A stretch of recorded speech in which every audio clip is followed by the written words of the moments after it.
নমস্কার বন্ধুরা, বাসন্তী রান্নাঘরে আপনাদের স্বাগত জানাই। আজকে আমি আপনাদের সঙ্গে সর্ষে বাটা দিয়ে বাটা মাছের ঝালের রেসিপি শেয়ার করছি। খুবই সহজ একটি রেসিপি, গরম গরম ভাতের সাথে খেতে অসাধারণ লাগবে। আজকের রেসিপি ভালো লাগলে চ্যানেলটাকে লাইক করুন আর সাবস্ক্রাইব অবশ্যই করবেন, এটা আপনাদের কাছে আমার অনুরোধ রইল। তো আসুন বন্ধুরা, রেসিপিটা শুরু করা যাক। বাটা মাছ ঝালের জন্য নিয়ে নিয়েছি 5টি বাটা মাছ। এখানে 2টি পেঁয়াজকে আমি স্লাইসেস কেটে নিয়ে নিয়েছি, 1 ইঞ্চ আদাকে কুচিয়ে নিয়েছি, 10টি রসুনের কলি নিয়ে নিয়েছি, টমাটোর আর নিয়ে নিয়েছি কাঁচা লঙ্কা। এখানে নিয়ে নিয়েছি সরষে, পোস্ত, লঙ্কা গুঁড়ো আর হলুদ গুঁড়ো। সবথেকে প্রথমে আমি নুন আর হলুদ দিয়ে মাছটাকে মাখিয়ে নেব। 1 চামচ নুন দিয়ে দিলাম আর হাফ চামচ এখানে আমি দিয়ে দেবো হলুদ গুঁড়ো। নুন আর হলুদ দিয়ে বাটা মাছটিকে ভালোভাবে মাখিয়ে নেব হাতের সাহায্যে। এই পাশে দুপাশ করে ভালোভাবে হাতে এভাবে হলুদটাকে মাখিয়ে নেব। মাছটা আমার ম্যারিনেট হয়ে গেছে, একে রেখে দিয়ে আমি এখন মশলাটা বেটে নেব।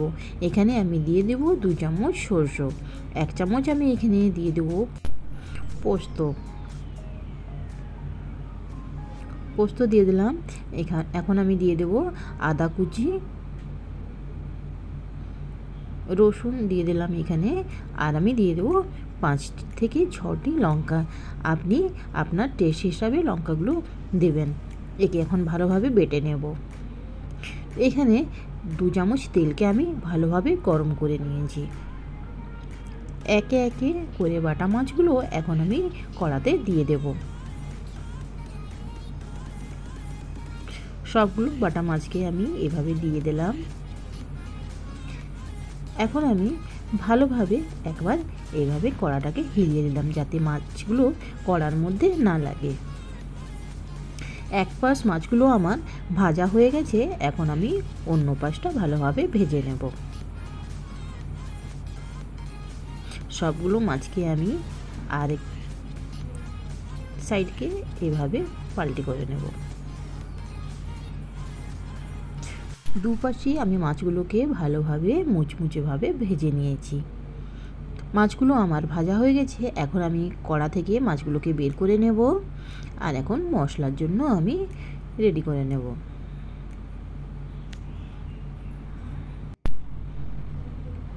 সবগুলো মাছ কড়া থেকে বের করে নিলাম।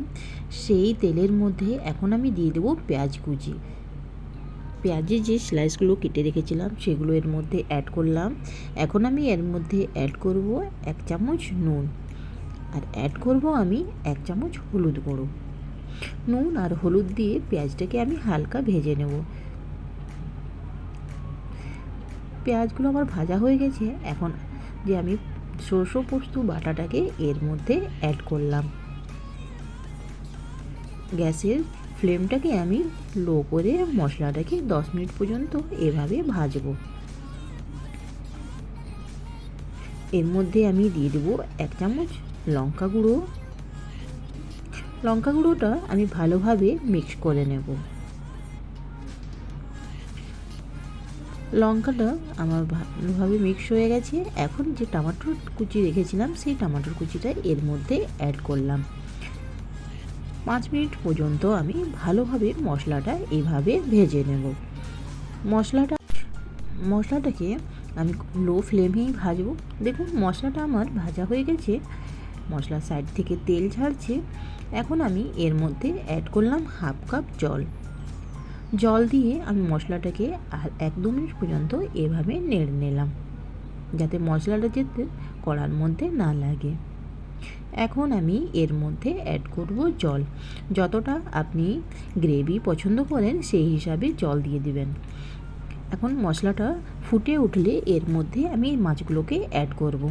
দেখুন মশলাটা ফুটে উঠেছে, এখন একে একে মাছ মশলার মধ্যে আমি এভাবে অ্যাড করলাম।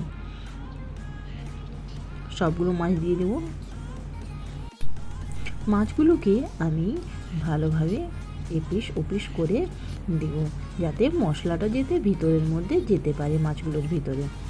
2 থেকে 3 মিনিট আমি প্যানের মধ্যে এভাবে ছেড়ে দেব মাছগুলোকে। বাটা মাছের সরষে দিয়ে ঝাল আমার রেডি হয়ে গেছে। আপনারা এই রেসিপিটি অবশ্যই ট্রাই করুন আর এটা আপনারা গরম গরম ভাতের সঙ্গে পরিবেশন করুন। খুবই টেস্টি এই রেসিপিটি আপনাদের ভালো লেগে থাকলে আমায় কমেন্ট করে বলুন আপনাদের কেমন লাগলো।